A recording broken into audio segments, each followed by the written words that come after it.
What's up, everybody? Welcome to Make Things Tiny. My name is Mick. So for those of you who are looking to go tiny, the location of your tiny house community is crucial. And so far, for the most part, I've only talked about places on the West Coast and the South because that's where a lot of the tiny communities are in the United States. But today, we're welcoming Abby back on the channel because there are new spots available at Tiny Estates, which is located in Pennsylvania. So if you're new to the channel, make sure you subscribe. This is going to be a great video for those of you who are looking to go tiny but want to live in a community in the Northeast. Let's get into it. Let's talk about these new lots at Tiny Estates. All right, I am here today with Abby. Abby, thank you so much for coming back on the channel. Abby is the owner of Tiny Estates, which is a really awesome, well-established tiny house community up in Pennsylvania. For those who maybe didn't see your first interview on the channel, do you mind just talking a little bit about what got you interested in tiny homes and creating this community? Sure. Well, thank you for having me again. It's always a pleasure. I started the tiny home community back in 2014. I went to one of the jamborees 2015-ish when they started in Colorado and got a Volstruck frame, started building that in Pennsylvania, thinking it would be a fun side project, not realizing what I was getting into. And that spiraled into where the heck do you put these and what code do you build them to? Ultimately, about 3 years later, beginning of 2017, we opened Tiny Estates, which was originally all nightly rentals. Builders all over the country were able to showcase their work, kind of a try before you buy type deal. And then when COVID hit, we pivoted that to an owner model, a lot more like a mobile home park in that people own the house and rent the lot from us rather than the nightly rentals. Although we do still have 2 nightly rentals so people can come try out the community, see what it's about, meet some of the neighbors, that kind of thing. And now we have parks in Florida as well and do consulting for those who are trying to develop their own community. So trying to expand upon the where the heck do you put these tiny homes model. No, that makes sense. And I feel like, especially with the pandemic, like we really saw like a huge sort of like surge in this particular industry. And I feel like it's still very much so on sort of like an upward trend. So I think, the pivot to long-term residence definitely fits with the demand, which seems to be growing every single day. And now you have spots available, which honestly is like really exciting to me because I know that your community is one of the only ones in that area. And I can imagine that, it's pretty popular. It fills up quickly. How many like sites, like spots do you have available? And like, what are those lot sizes? Like, what does that sort of look like for people? Yeah, so right now we have 58 existing lots and we're adding another 15. One of those is earmarked for our mail and laundry shelves. So we've got stackable laundry units for those who don't have it. And then we sort the mail for everybody. They get their packages. So that'll be one of the 15. So we'll have 14 new ones available. Construction will be done March 1st. So March 1st could be a move in for folks.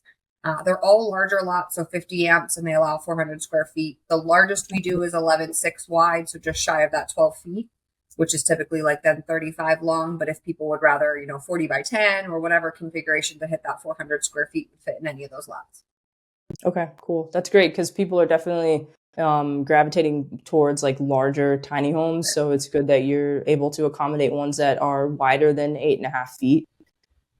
Makes a difference when you're in the unit to have a little bit of extra wiggle room. And our old lots were a former campground, so we didn't have as much space. So it's nice for those who have wanted something a little bit bigger to have that opportunity and to have the extra amperage. If you're running an electric water heater instead of propane or some of the other intricacies some people like in their houses, they'll have that opportunity on this side of the park, which will be all public, where before we were all on lot septic, and a little bit more. Got you, for sure. Okay, that's awesome. That's definitely an added bonus. Do you know how much the lot rent will be for those and what it includes? Yeah, all the lots are $750 a month, which includes water, sewer, electric, propane, internet, trash, mowing, plowing. And then because we are a campground, there's no property tax on the value of the home. We pay the property tax for the land. Okay, cool. So That's pretty great. much everything other than, your phone bill and your insurance covered. Yeah, I was gonna say I typically don't see the lot rent including the internet. Generally, it's like internet and electricity; those things are extra. So that's great. It's almost like completely all inclusive, which is really great because I know that people are really kind of really concerned about their budgets. So that's a good price, I feel like. Yeah, internet has gotten more and more expensive. If it's for each individual, $150 is not cheap. So that whole side will have hardwired internet, which is nice if you have to like VPN for work or anything like that. You can hardwire in. Otherwise, we have a booster system that runs throughout the whole park for cameras and then everybody's Wi-Fi. Okay. And I know you mentioned like the sorting, like the mail. Like, are there other amenities that you have at the community for people? Yeah, so we currently have a dog park, although it'll get improved and moved with this whole construction phase along a hillside. So there'll be some green area for people to kind of roam with their pets. We have a community garden, and then, yes, that mail shell. We also have a community space, like a building where we have our gatherings. Typically, we meet once a month, at least when the weather's not as cold as it has been recently. That has a nice big deck on it. So there's fire pits, people do s'mores. There's an oven for those who don't have that, and if they've got to cook a big turkey or something like that. So there's a space for people to gather, as well as some community amenities with, gardening and things like that. Okay, cool. That's perfect. I think that's really helpful for people to know, because you never know what people's needs are outside Right. of like the home and the lot space itself. So for those people that are watching that are thinking like, okay, this sounds perfect. What's the process look like for them to join the community, and do they already have to have a tiny home available at the time when they apply? Yeah, so we have another entity called Live Tiny that does tiny home sales. We work with builders all over the country, so we're happy to set someone up with a build. There's a whole bunch of models in our catalog, but we also do full custom. So if somebody doesn't have a house, it's not a problem. We're happy to work with them to get what they need. If they do, we just need pictures of the house and then specs. Is it 30 or 50 amps? Making sure we know what it looks like. So is it going to be pulled in or backed in, that kind of thing, to make sure it's ready for the lot. We can coordinate with them which of the new lots they want, provide you a map and make sure that it fits. And then we do a background check on all of our owners. So we just need full name, date of birth. We don't need social security or anything else, but that way we know that we don't have any felons or anything like that, and people feel safe. It is a gated entrance. So, if someone wants to have a guest, they're welcome to, but we do ask that all owners pass that. Otherwise, it's pretty simple, and they sign a lease and they're ready to go.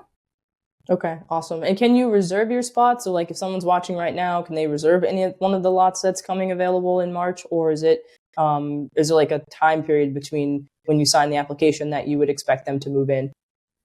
Yeah, we can move really quickly. So if someone gave us their information for the background check today, tomorrow we could send them a lease to lock in Okay. that spot. They do tend to go very quickly. It's hard because we have a nice long waiting list, but a lot of people, Hmm. lives have changed and things have been different now than they were when they asked about lots. So now that we have a larger chunk available, we've let our waiting list know. And then if somebody wants a lot right away, they could lock that in for March, and we could sign that agreement, whether their house is coming, right away on March 1st, or it's going to take a little longer depending on if they have their build or not. We can be flexible.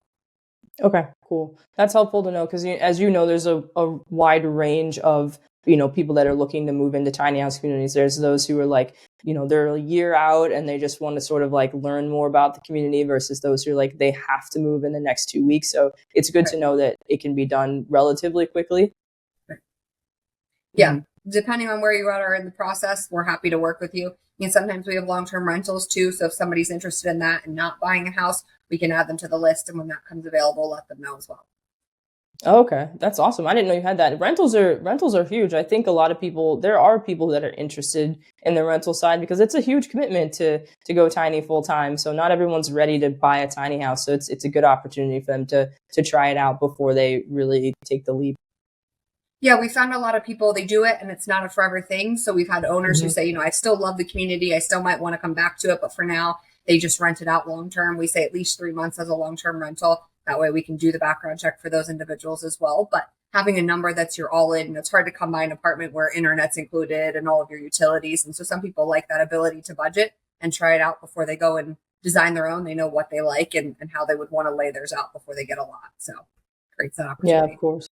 Yeah, for sure. Okay, that's great. Well, this is super exciting. I'm excited about it. I'm excited for people to watch and to learn more about everything that you're doing. I've had plenty of people reach out and ask questions about going tiny and moving into communities. From what I can gather, it is a pretty overwhelming process for a lot of people. There's tons of unanswered questions, which is one of the reasons why I made this channel. What advice would you give to someone who's watching right now and they're just really hesitant and they're just unsure about what sorts of things they need to really keep in mind as they make this decision, between tiny estates or, some other place? Yeah, I would say that the key is working with someone who's been in the industry, whether it's us, whether it's you, whether it's the tiny home lady. There's folks who've been in the industry for a while. So making sure that you're working with a builder that's not going to take your down money, that's reputable, making sure it's Mhm. built to the code that's needed. In our park, we don't require it, but some placement locations do require certain code builds and inspections. Things like insurance, who do you use? So most of the folks who have been in the industry for a while will be able to guide you along, even if they don't know with the person who might. That way you don't feel like it's constantly asking questions of a million people, but you sort of have a liaison. And that's why we started Live Tiny, was because people said, I really want one in my backyard, but I don't even know how to go about the permitting process or how to construct it. So trying to be a one-stop shop for all that information, we're more than happy to answer people's questions. So definitely reach out. Brandy, our director of operations, is a wealth of knowledge. She's been in the industry for a while, so she's happy to guide people through, some of those things that can be incredibly overwhelming if you just go to a normal insurance agent or a normal mortgage broker who doesn't know the industry well. Mm-hmm. No, I think you're touched on so many different topics I feel like really freak people out. Like the insurance side of things, like where you're going to put it is probably the biggest thing that keeps people from going tiny, because they just don't want to buy a home and then have nowhere to put it. So I think you're definitely sort of like checking that box off for people, and offering, the consulting and just giving people advice is huge. Because like I feel like in general, like unless you have all that information beforehand when you go to meet with a builder, I think they sort of assume that you know some of these things. So it really is more transactional, for better or worse. So I think that you're bringing up some great points, and people definitely need to reach out and ask questions.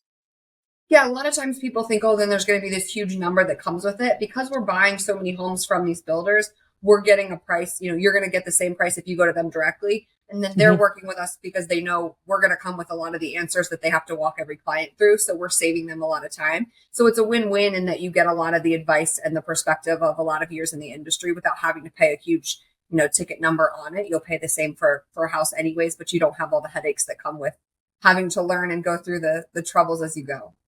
Mm-hmm. Yeah, for sure. And in this day and age, with all the stressors everyone has on them, like if you can take 1 or 2 or 3 stressors off of people, right, you're kind of saving their lives a little bit. So I think that that's a really, really important, like sort of like added feature that you all have available for people too. Yeah. When I'm trying to think ahead, whether you're in tiny estates now, but down the road, it's going to be in someone's backyard, making sure, like I said, even like the inspections, you might not need it now, but if we can guide you to say duly certified anyways, it can only help you in the future to be as buttoned up as possible. Mm-hmm. Yeah, for sure. Of course. Yeah. Awesome. Well, thank you so much, Abby. I appreciate you just taking the time to chat with me and just being back on the channel. You're welcome back anytime. But more than anything, I'm excited for people to reach out to you and ask questions. So links to everything that you're doing will be in the video description, so they can reach out, ask questions, hopefully, come and check out Tiny Estates and, find their new home. Awesome. Well, thank you for having me again, and definitely reach out if anyone has questions. Yeah, for sure. Thank you. All right, that was my conversation with Abby. I appreciate Abby taking the time to talk to us a little bit about the backstory on Tiny Estates. For those of us who are a little less familiar with the community, this is a great opportunity for those of you who are looking to go tiny, want to be in the Northeast, and want to be in a more established community. So whether you have a tiny home and you're ready to move in now, or you still have to have your tiny house built, make sure you reach out to Abby and ask questions. Links to everything that they're doing are in the video description. If you're new to the channel, make sure you subscribe, and thank you guys so much for watching. Don't forget to think tiny, and I will see you guys in the next one.